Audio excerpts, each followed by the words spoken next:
자, 오늘 기도의 셋째 날에는 하나님께서 주신 오늘 이 말씀을 붙잡고 시험의 때 깨어 기도한다는 것이 얼마나 중요한 일인지를 우리가 함께 살펴보고 이어서 다 같이 기도하는 시간을 갖도록 하겠습니다.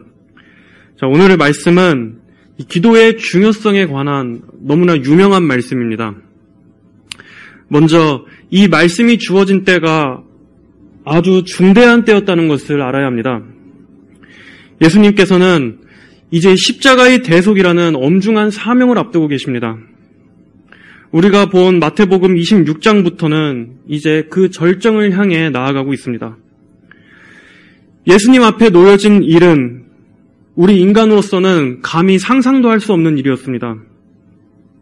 하나님의 아들이신 분께서 결코 죽음을 경험할 수도 없고 경험해 보신 적도 없으신 분께서 죽음이라는 것을 겪으셔야 했고 또 영원 전부터 친밀하셨던 그 성부 하나님으로부터 버림을 받으셔야 했습니다. 하나님의 무서운 공의와 진노의 형벌을 이제 예수님 홀로 온전히 받으셔야 하는 때가 다가오고 있습니다. 인류의 대속을 위해서, 정확히 말하자면 하나님께서 택하신 자들의 구원을 위해서 이제 예수님께서는 극심한 고난을 앞두고 계십니다. 예수님께서는 이 사명을 감당하는 것에 대해서 엄청난 고뇌와 극도의 스트레스 속에서 하나님께 신음하며 기도하셨습니다. 이 영적인 고통이 얼마나 크셨던지 성경은 예수님께서 기도하실 때 그분의 땀이 핏방울처럼 땅에 떨어졌다고 기록하고 있습니다. 우리 죄인들의 대속을 위해서는 예수님께서 십자가의 고난을 당하시는 것은 피할 수 없는 길이었기 때문에 그 사명의 온전한 성취를 위해서 예수님조차도 이렇게 온 힘을 쏟아서 필사적으로 기도하셨습니다. 이처럼 구속사역은 엄청나게 무겁고 고통스러운 일이었습니다. 하지만 반면에 예수님께서 이렇게 밤새 부르짖으시며 기도하셨음에도 제자들은 여전히 우둔한 모습을 보여줍니다. 제자들은 예수님 곁에서 3년 동안이나 주님을 따라다녔지만 예수님의 사역의 본질을 여전히 제대로 알지 못했습니다. 예수님께서 제자들과 성만찬을 나누셨던 그 밤에 예수님은 제자들에게 의미심장한 말씀을 하셨지만 제자들은 그때만 잠시뿐 이내 다시 잊어버립니다. 예수님은 제자들을 향해서 너희 중 하나가 나를 팔 것이다 말씀하셨지만 그럼에도 오늘 이 마태복음 26장 30절에서는 그들이 찬송하며 올리브산으로 갔다라고 기록하고 있습니다. 그들은 유월절 의식은 행했지만 유월절 어린 양으로서 죽으실 예수님의 고난에 대해서는 전혀 알지를 못했던 것입니다. 또 31절 이하에서 예수님께서는 너희 모두가 오늘 밤 나를 배반할 것이다 말씀하셨지만 오히려 베드로는 의기양양하게 말합니다. 모두가 주님을 배반할지라도 저는 결코 주님을 배반하지 않겠습니다. 그리고 우리는 잘 알다시피 베드로의 이 호언 장담은 여지없이 무너지는 것을 보게 됩니다. 36절에서 예수님께서는 제자들을 겟세마네로 이끌고 가셔서 말씀하셨습니다. 내가 저기 가서 기도하는 동안에 너희는 여기에 앉아 있어라. 그리고 성경은 이어서 기록합니다. 베드로와 세베데이 두 아들을 데리고 가셔서 슬퍼하며 괴로워하기 시작하셨다. 여기서 세베데이 두 아들은 야고보와 요한을 말합니다. 그때 예수께서 그들에게 말씀하시기를 내 마음이 매우 괴로워 죽을 지경이니 너희가 여기에 머무르면서 나와 함께 깨어 있어라. 나와 함께 깨어 있어라. 이 말씀을 남기시고 예수님께서는 홀로 기도의 씨름을 하셨습니다. 그리고 나서 다시 돌아와서 보니 제자들은 태평하게 자고 있었습니다. 그리고 나서 오늘의 이 말씀을 주신 것입니다. 너희가 이처럼 1시간도 나와 함께 깨어 있을 수 없느냐? 시험에 들지 않도록 깨어 기도하여라. 영은 원하지만 육신이 약하구나. 이 말씀은 제자들뿐 아니라 오늘날 잠들어 있는 교회, 졸고 있는 우리 개개인의 성도들에게 주시는 말씀과도 같습니다. 예수님께서 제자들이 자고 있는 것을 보셨다라고 말씀하셨을 때 여기서 이 자고 있다에 사용됐던 표현은, 이 단어는 세 가지 뜻을 가지고 있는 단어입니다. 하나는 우리가 일반적으로 잠을 자는 이 수면을 뜻하기도 합니다. 하지만 또 다른 의미로는 죽음 또는 영적인 무감각이라는 뜻을 담고 있는 단어입니다.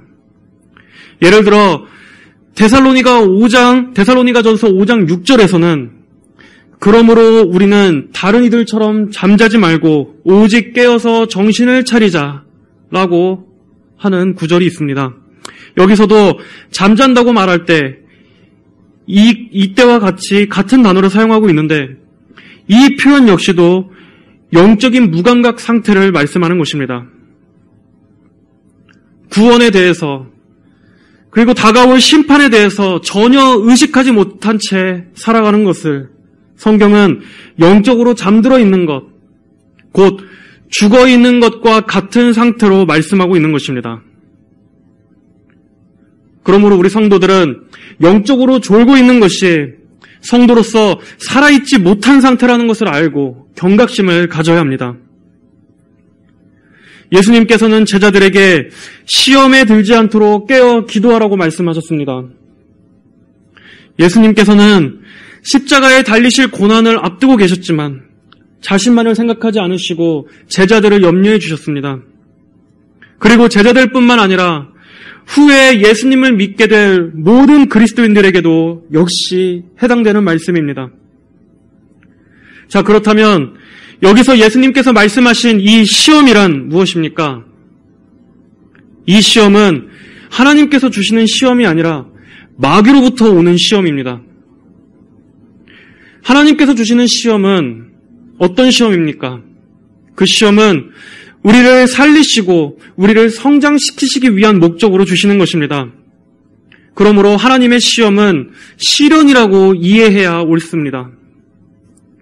하나님께서는 때때로 우리의 믿음의 진실성을 검증해 주시기 위해서, 그리고 우리를 더욱더 단단한 믿음으로 만들어 주시기 위해서 시련을 주십니다. 그 영광스러운 목적을 위해서, 그 선하신 목적을 위해서 때로는 큰 고난을 주시기도 하시고 여러 감당하기 어려운 의무들을 주시기도 하십니다. 하지만 그걸 통해서 궁극적으로 우리를 어디로 이끌어 가십니까? 하나님을 더욱더 알게 하십니다. 그리고 하나님께로 더욱더 이끌어 가십니다. 이렇게 하나님께서 주시는 시험은 성도를 더욱더 자라나게 하고 하나님께 더욱더 붙들게 하시기 위한 섭리로서 이 시험을 수단으로 사용하십니다. 그러나 마귀로부터 오는 시험은 다릅니다. 마귀로부터 오는 시험은 성도를 죽이고 멸망시키기 위해서 오는 것입니다. 성도로 하여금 성도를 죄짓고 걸려 넘어지게 만들고 또 성도를 하나님께로부터 돌아서게 만들기 위해서 성도들의 삶에 갖가지 다양한 함정들을 파고 유혹하는 것입니다. 예수님께서 대비하라고 말씀하신 그 시험은 바로 마귀의 시험을 대비하라는 말씀이셨습니다. 마귀의 목표는 오직 그리스도인입니다. 마귀는 오직 성도를 목표로 합니다. 불신자들은 이미 마귀의 수종 아래 있기 때문에 마귀가 그들을 공격하고 말고 할 것도 없습니다. 하지만 마귀는 성도들을 향해서는 언제나 눈에 불을 켜고 있습니다. 마귀는 성도들의 마음이나 생각을 통해서 또 보고 듣는 것을 통해서 또는 세상의 유혹과 사람을 통해서 여러 가지 다양한 환경과 상황을 통해서 성도들에게 시험을 걸어 넘어뜨리려고 합니다. 또 마귀는 성도 안에 남아있는 이 죄성을 충동질하기도 합니다. 그래서 비록 거듭난 성도라고 할지라도 우리가 아직은 이 죄성에서 완전히 자유로운 것은 아니기 때문에 그걸 잘 알고 있는 마귀는 교묘하게도 그 부분을 공략합니다. 그래서 우리 성도들을 다시 옛 죄로 끌고 가려 하기도 하고, 또 걸려 넘어져 있는 성도 안에 죄책감이 들게 해서 그로 하나님과의 친밀한 교제를 잃어버리게 만들기도 하는 것입니다. 마귀는 하나님처럼 큰 권세나 전능함은 갖고 있지 못합니다. 그렇기 때문에 그의 공격에는 분명한 한계가 있습니다. 하지만 그럼에도 마귀는 최대한의 지혜와 힘을 발휘해서 성도들에게 큰 어려움을 던져준 다음에 성도들이 그 무거운 짐 아래 깔려 큰 낙심 아래 빠뜨리기도 합니다. 예를 들면 성경에서 마귀가 하나님의 허용하심 가운데 의로운 욥의 재산과 가족과 몸을 쳤던 것처럼 마귀 역시도 다양한 환경과 상황을 통해서 성도를 공격할 수 있습니다. 예수님께서는 성도들에게 이런 시험이 분명히 존재한다는 것을 말씀하셨습니다. 너희가 시험이 없도록 깨어 기도하라 말씀하시지 않고 시험에 들지 않도록 깨어 기도하라고 말씀하셨기 때문입니다.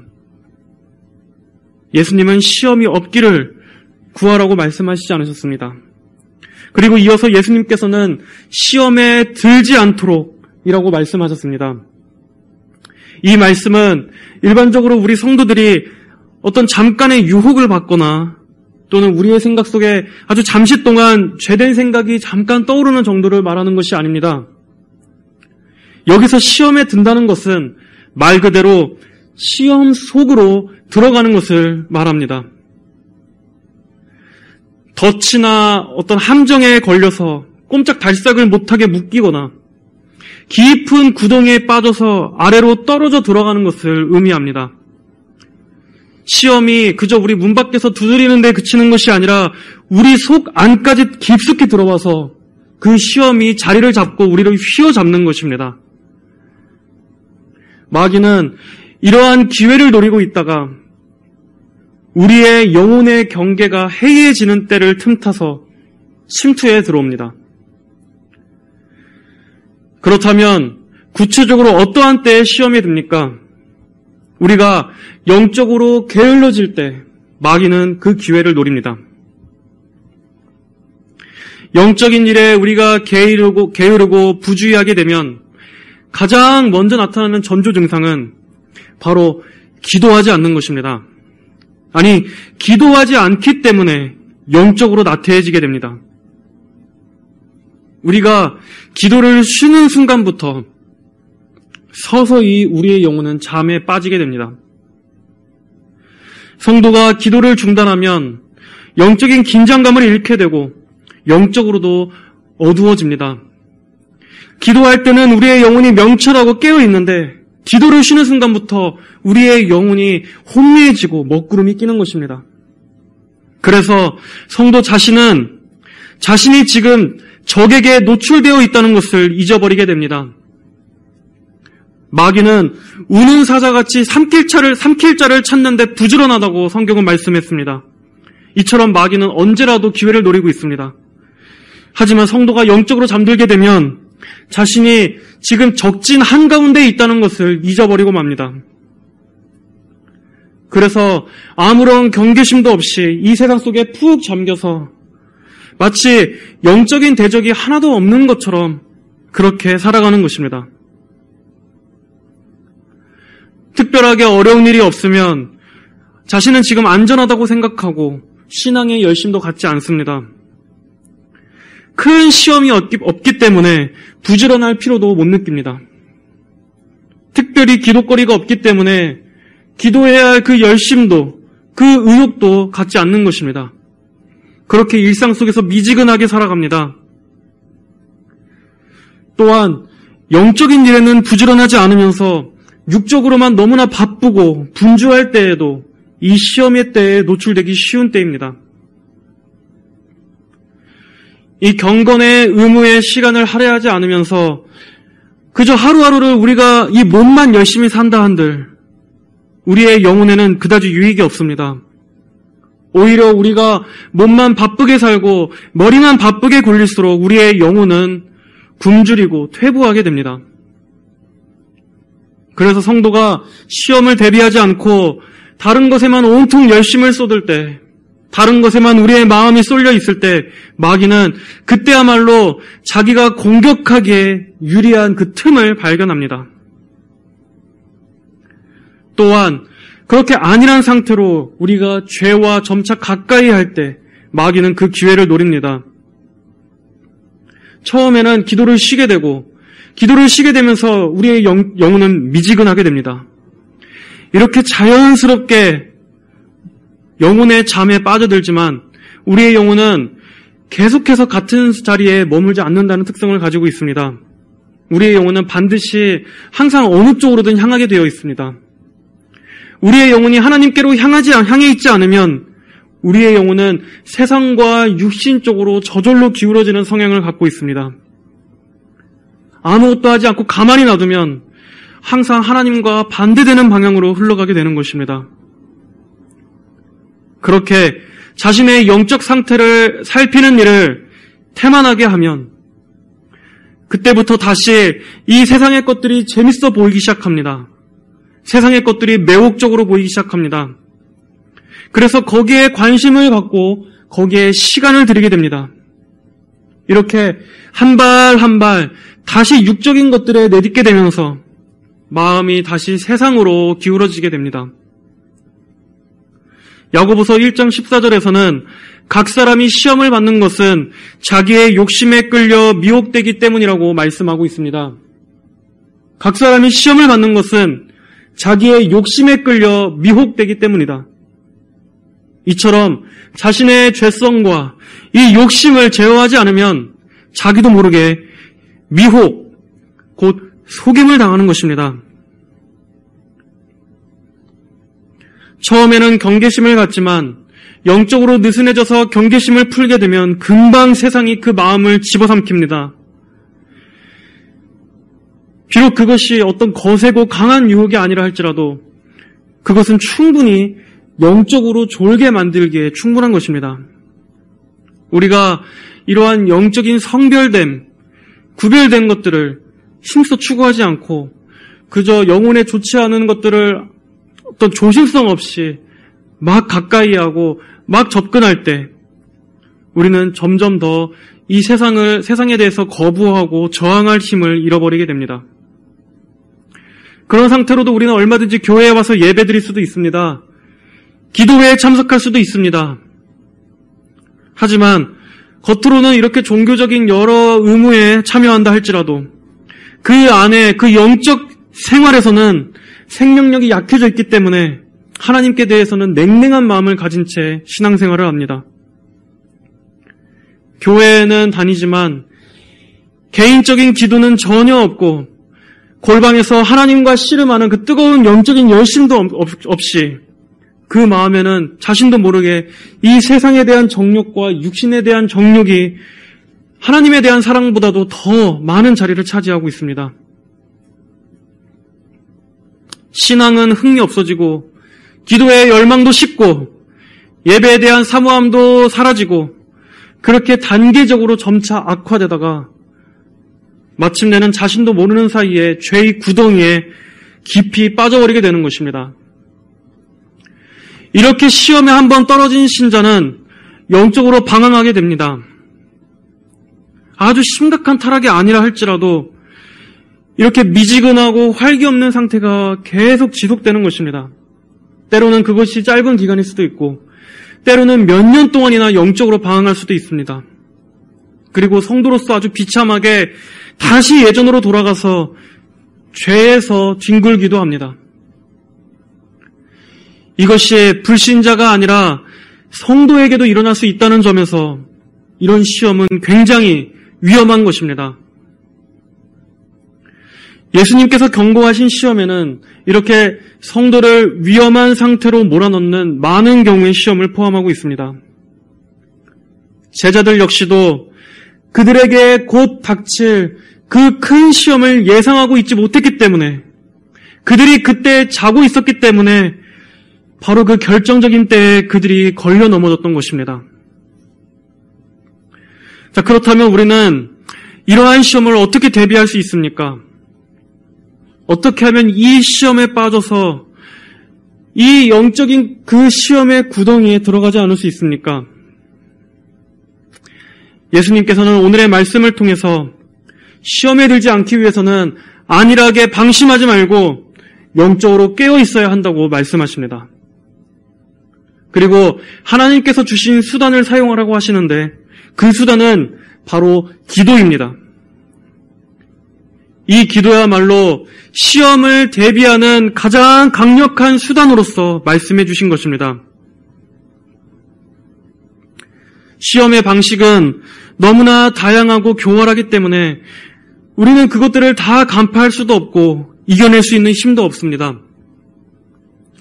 우리 스스로의 내적인 힘에서는 이 시험을 이길 수 없기 때문에 하나님께서 악으로부터 우리를 지켜주시지 않는다면 우리는 이 시험을 결코 이겨낼 수 없습니다. 그러므로 기도해야 하는 가장 첫 번째 이유는 하나님께서 우리를 지켜주시기를 우리가 구해야 하기 때문입니다. 하나님께서 우리의 방패가 되어주시길 구하는 것입니다. 하나님을 내 영혼의 보호로 삼는 것입니다. 성도에게 닥치는 시험은 표면적으로는 그것이 육신적인 모양을 띌 수 있습니다. 여러 가지 삶의 어려운 문제들, 다양한 곤란한 어려움들, 인간 대인관계들, 표면적으로는 이 일상적인 모습을 띠고 있을 수 있습니다. 하지만 성도에게 닥치는 시험은 본질적으로 영적인 것이기 때문에 우리는 영적인 방식으로 싸우지 않고서는 이길 수 없습니다. 지식도 우리를 지켜주지 못합니다. 여러분, 기도하지 않으면 아무리 많은 신학 지식을 갖고 있다고 해도 시험을 이겨내지 못합니다. 또 육체의 강건함, 어떤 내 정신적인 힘, 이러한 것도 시험을 이기는 데는 전혀 도움이 되지 못합니다. 영적인 싸움에는 영적인 힘이 필요합니다. 그리고 이 영적인 힘을 얻는 것이 바로 기도입니다. 그렇기 때문에 평소에 기도하지 않으면 막상 큰 시험이 다가올 때 다 넘어집니다. 맥없이 다 쓰러지고 이탈하는 것입니다. 평소에는 가만히 있던 사람도 시험이 닥치면은 마귀가 되는 것입니다. 그렇기 때문에 우리는 평소에 시험에 들지 않도록 대비하고 있어야 합니다. 기도하는 영혼만이 시험이 다가와도 강건하게 잘 넘어갈 수 있는 것입니다. 예수님께서는 특별히 깨어 기도하라 라고 말씀하셨습니다. 여기서는 그저 일반적인 기도, 형식적인 기도가 아니라 깨어 기도할 것을 강조하고 있습니다. 시험은 일반적인 것이 아니기 때문에 강력하고 무서운 것이기 때문에 특별히 더더욱 깨어 있어야 하는 것이 요구됩니다. 영적으로 깨어 있다는 것은 이러한 마귀의 존재와 시험에 대해서 깨어 있는 것을 말합니다. 하나님께서 정하신 수단들을 부지런하게 사용하는 것을 말합니다. 사탄의 활동과 전략에 대해서 깨어 있어야 하는 것을 말합니다.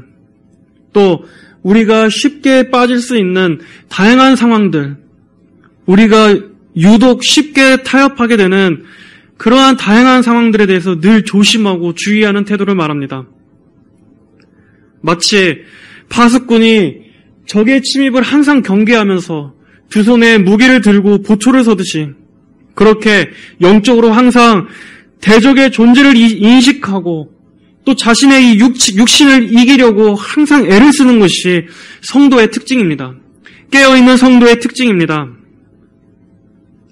우리 성도들은 깨어있음으로써 우리 개인적인 시험뿐만 아니라 장차 교회에 다가올 박해에 대해서도 대비하고 있어야 합니다. 거짓 가르침과 앞으로 더욱더 극심해질 영적인 미혹에 대해서도 우리는 깨어있어야 합니다. 항상 깨어있고 진리 위에 굳게 서서 분별력을 가지고 적의 기습을 항상 대비하고 있어야 합니다. 성도가 진정으로 깨어있다라고 볼 수 있는 그 특징은 그 성도가 방심하지 않고 있는 것입니다. 자만하지 않고 있는 것입니다. 항상 조심하고 두려움을 갖고 있는 것입니다. 우리는 아무 일 없이 평안할 때도 기도에 힘써야 하고 모든 것이 잘 되어가고 있을 때는 더더욱 특별히 기도에 힘써야 합니다. 마귀가 언제 어떠한 방식으로 우리의 그 평안을 깨트려버릴지 모르기 때문입니다. 마귀는 우리가 어려울 때는 우리의 마음에 불신앙의 마음을 심어놓습니다. 그래서 하나님으로 하여금 원망하고 저주하도록 죄를 짓도록 합니다. 또한 우리가 평안할 때는 우리의 마음을 교만과 나태함으로 속입니다.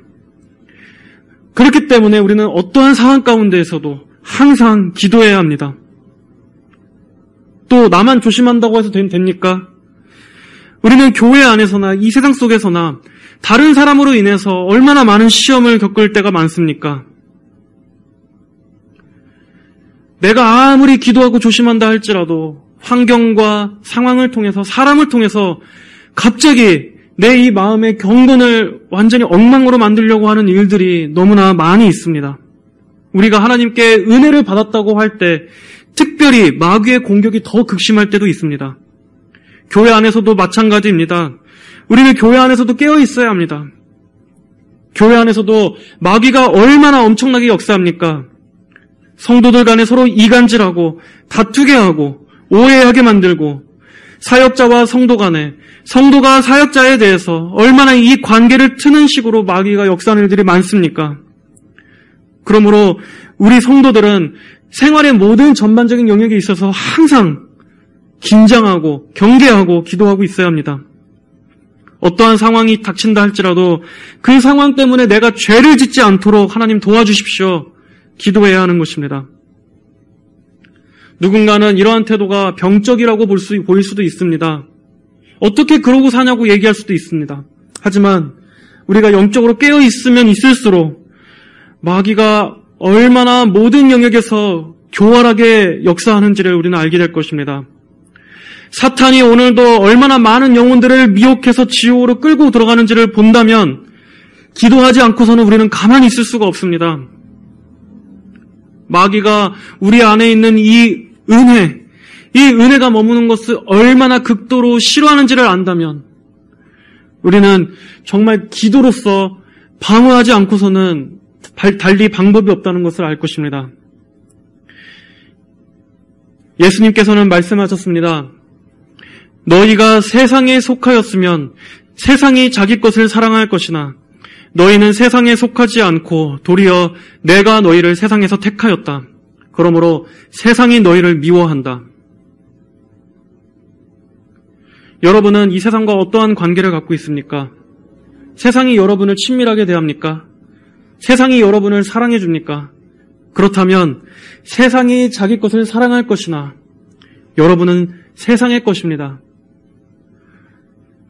그러나 너희는 세상에 속하지 않고 도리어 내가 너희를 세상에서 택하였다.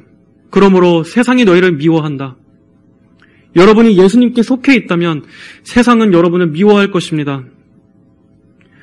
예수님께 속해 있는 참된 성도라면 이 세상은 영적으로 우리 교회와 또 예수님 그리고 우리 성도들을 향해서 적대적이라는 것을 느끼며 살아갈 것입니다. 마치 우리들은 늑대와 이리떼들 한가운데 놓여진 가녀린 양처럼 우리 성도들은 이 세상에서 마귀의 표적인 존재들입니다. 그렇기 때문에 우리는 더더욱 기도하지 않고서는 안 됩니다. 예수님께서는 피곤해 졸고 있는 제자들을 보시면서 영은 원하지만 육신이 약하구나 말씀하셨습니다.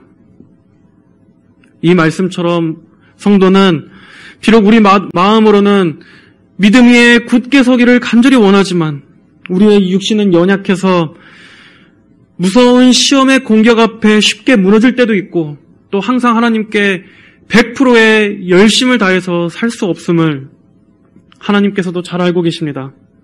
하지만 그렇기 때문에 하나님 제가 이렇게 연약한 존재이니 저를 이해해 주세요. 어쩔 수 없겠네요. 이 자리에 머물러 있겠습니다.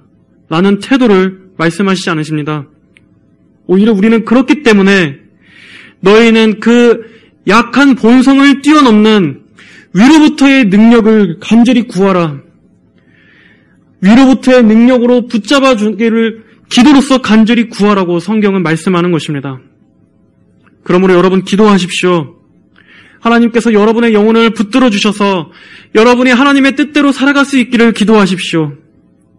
성령의 충만한 가운데 열심을 가지고 주님을 위해서 깨어있을 수 있기를 기도하십시오. 오늘도 악한 원수마귀로부터 여러분의 영혼을 지켜주시고 보호해 주시기를 기도하십시오. 기도에 전심전력할 수 있도록 기도하십시오. 물론 기도에 전념한다는 것은 쉬운 일은 아닙니다. 기도는 자신의 몸을 쳐서 복종시키고 노력과 분투가 필요한 영적인 일이기 때문입니다. 우리가 몸이 편한 대로 사는 것은 쉬운 일입니다. 하지만 영적인 의무를 행하며 산다는 것은 우리의 이 육신의 본성을 거슬러서 오히려 거슬러 올라가는 이 힘이 필요합니다. 여러분, 쉽게 예를 들어서 지금과 같이 이렇게 날씨가 너무나 덥고 후덥지근한 이런 날씨에, 이런 때는 우리의 몸감함이 어떻습니까? 그냥 집에 오면 그냥 아무것도 하고 싶지 않고 그냥 자꾸 처지고 늘어지고 기도고 뭐고 너무 힘들어서 할 힘이 없지 않습니까? 이럴 때도 항상 변함없이 꾸준히 기도한다는 것은 굉장히 힘든 일입니다. 하지만 여러분, 그럼에도 기도하셔야 합니다. 영적으로 졸지 않기 위해서 더 힘써 무릎 꿇으셔야 합니다. 마귀는 쉬지 않기 때문입니다. 마귀는 더위를 안 타기 때문입니다. 마귀는 휴가가 없습니다. 그렇기 때문에 우리가 그저 잠시 지금 편하자고 기도를 놓는다면 그 순간은 편하겠지만 여러분의 영혼을 무방비 상태로 노출시키는 것입니다. 여러분의 영혼을 방치하는 것입니다. 제자들이 잠들었던 때가 언제였습니까? 그들에게는 그저 평소와 다를 바 없었던 그저 일상적인 어느 날 밤이었을 것입니다. 하지만 그날 무슨 일이 일어났습니까? 바로 그 밤에 예수님께서 잡혀가시고 십자가의 구속 사건이 이루어지던 때였습니다. 이처럼 기도하지 않으면 영적으로 가장 중요한 때에 잠이 듭니다. 가장 중요하고 가장 긴박하고 가장 우리가 믿음이 서 있어야 할 그때 자다가 깨서 비몽사몽해서 결국에는 믿음에서 크게 실족하는 일이 일어나는 것입니다. 그러므로 여러분이 약하기 때문에 여러분은 더욱더 기도해야 합니다. 육신이 약하기 때문에 더 깨어 기도해야 합니다. 우리는 죄성을 가지고 있기 때문에 더 기도해야 합니다. 우리의 안에서 육체와 성령이 싸우고 있기 때문에 기도해야 합니다. 갈라디아서 5장 17절에 육체가 원하는 것은 성령을 거스르고 성령이 원하는 것은 육체를 거스른다. 이 둘이 서로 대적하여 너희가 바라는 것들을 하지 못하게 한다. 기도하지 않으면 여러분 속에 있는 이 육신의 본성이 바라는 대로 하게 내버려 두는 것입니다. 여러분이 진정으로 원하는 것들을 하지 못하게 됩니다. 기도하지 않으면 죄 짓습니다. 기도하지 않으면 하나님에 대한 사랑이 식습니다. 기도하지 않으면 여러분의 마음이 강팍해지고 거칠어질 것입니다. 기도하지 않으면 여러분은 아무런 능력 없는 그리스도인이 될 것입니다. 하지만 기도한다면 우리 안에 있는 이 죄된 태도와 육적인 것들은 점점 힘을 잃어갈 것입니다. 기도에 힘을 낼 때만이 우리는 이 세상에 대해서 매력을 느끼지 않을 수 있습니다. 우리가 힘써 기도할 때만이 우리의 육신을 부인하고 성령을 따라 살아갈 수 있습니다. 우리가 힘써 기도할 때만이 시험에 굴복하지 않고 시험에 사로잡히지 않고 오히려 그것들을 떠날 수 있는 힘을 주십니다. 성도가 성도답게 영적 생명을 유지하며 살 수 있는 길은 오직 기도밖에 없습니다. 기도하는 성도만이 진정한 성도입니다. 그러므로 여러분, 힘써 기도해야만 합니다. 깨어있도록 힘쓰십시오. 기도해야만 깨어있을 수 있고 깨어있는 성도만이 기도합니다. 마귀는 성도에게서 그 영적인 힘을 뺏으려고 할 때 가장 먼저 그의 기도를 쉬게 만듭니다. 성도가 기도를 쉴 때, 기도하지 않을 때 영적으로 가장 보잘것없어지고 영적으로 가장 볼품 없어진다는 것을 마귀는 너무나 잘 알고 있습니다. 빈약한 기도 생활은 빈약한 신앙 생활을 낳습니다. 기도하지 않으면 큰 시험이 옵니다. 그리고 그때 그가 평소에 기도하지 않는 것이 여실히 드러나게 될 것입니다. 기도하지 않고 있다가 시험을 당해서 영적인 큰 손실과 해를 입은 뒤에 후회해도 소용이 없습니다. 여러분, 앞으로 교회에 닥치게 될 그 큰 환난 앞에서 우리가 오늘 기도하지 않는다면 우리가 어떻게 그때 믿음을 지킬 수 있겠습니까? 이렇게 평안할 때도 졸고 있는데 그렇게 두렵고 무서운 환난이 닥쳤을 때 우리가 어떻게 강력한 믿음을 발휘할 수 있겠습니까? 그러므로 오늘 기도하십시오. 평안할 때 기도하십시오. 여러분이 기도에 힘쓰신다면 다가올 많은 환난과 어려움으로부터 하나님의 보호를 입게 될 것입니다. 어떠한 상황 중에서도 하나님의 손으로 여러분의 영혼을 굳게 보존해 주실 것입니다. 기도할 때 우리는 시험을 분별하고 피할 수 있으며 시험에 속아 넘어가지 않는 영적인 지혜와 힘을 공급받을 수 있습니다. 마지막으로 E.M. 바운지의 글 하나를 읽어드리고 우리 바로 기도하겠습니다. 생활에서 기도를 부차적인 것으로 격화시키는 그리스도인은 한때 아무리 영적 열심을 지녔을지라도 곧 그 열심을 잃어버리고 기도를 중요하게 생각하지 않는 교회는 활기찬 경건을 유지할 수 없고 복음을 진전시킬 힘을 갖지 못한다. 기도, 곧 쉼없는 절박하고 열렬한 기도 없이는 복음은 존속할 수도 없고 쌓을 수도 없고 정복할 수도 없다. 적게 기도하는 것은 타락한 시대와 타락한 교회의 특징이다. 강단이나 회중석에서 기도가 적을 때는 언제든지 머지않아 피할 수 없는 큰 영적 파산이 임한다. 이처럼 기도하지 않는 그리스도인은 그가 맞이하게 될 열매는 영적인 빈곤과 영적인 파산이 온다는 것을 여러분들은 마음에 새기시고 경각심을 갖게 되시기를 바랍니다. 오늘 예수님의 이 말씀, 시험에 들지 않도록 깨어 기도하라. 오늘 기도의 마지막 날에 여러분 모두 이 말씀을 붙잡고 깨어 기도에 힘쓰시기를 바랍니다. 하나님께서 주시는 성령의 충만함을 힘입어서 이번 8월 한 달도 영적으로 깨어 있어서 모든 시험을 이겨내시는 우리 성도 여러분들이 되시기를 주님의 이름으로 축복합니다. 다 함께 기도하겠습니다. 하나님 아버지 감사합니다. 오늘은 예수님께서 주신 말씀을 통해서 이 시험의 때를 대비하여 영적으로 깨어 기도한다는 것이 얼마나 중요한 것인지에 대해서 우리가 살펴보았습니다. 하나님께서 저희를 붙잡아 주시지 않는다면 저희는 시험을 이길 수 없사오니 하나님께서 날마다 우리의 영혼에 또 경책하시고 깨워주셔서 우리의 영혼이 날마다 하나님 앞에 영적인 거룩함을 지키며 살아갈 수 있도록 은혜 주시옵소서. 기도에 전념할 수 있도록 도와주시고 더운 날씨 중에서도 이 영적인 의무를 게을리하는 그러한 죄를 범하지 않도록 하나님 항상 우리의 영혼을 주께로 이끌어 주시옵소서. 감사드리며 살아계신 우리 주 예수님의 이름으로 기도드립니다. 아멘.